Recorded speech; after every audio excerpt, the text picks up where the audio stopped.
একটা রেসিপি নিয়ে এলাম, ডাল পুঁই শাকের রেসিপি।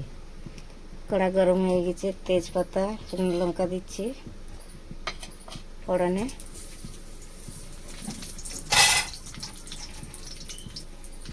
পাঁচ ফোড়ন,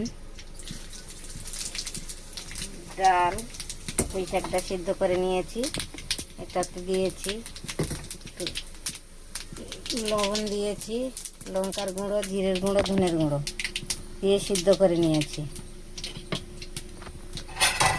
সিদ্ধ হয়ে গেছে, এবার ফোড়নে দিয়েছি তেজপাতা, শুকনো লঙ্কা, পাঁচ ফোড়ন। এবার দেবো পেঁয়াজ দিচ্ছি।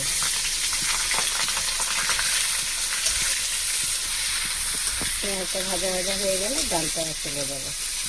ডালটা একটু ভাজা ভাজা হবে, ভালোই লাগবে। আপনারাও খেয়ে দেখবেন, ডাল পুঁই শাক খুব সুন্দর লাগবে খেতে। এবার পেঁয়াজটা লাল লাল হয়ে গেছে, এবার আমি ডাল পুঁই শাকটা তুলে দেবো। ডাল পুঁই শাকটা তুলে দিচ্ছি।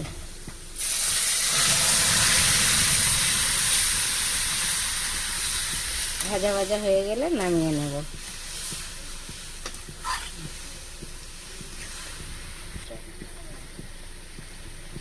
ঢেকে দিচ্ছি, পরে নামিয়ে দেখে দেবো আপনাকে। হ্যালো বন্ধুরা, আমার হয়ে গেছে ডাল পুঁই শাক। এবার নামিয়ে নেব, নামিয়ে নিচ্ছি, হয়ে গেছে।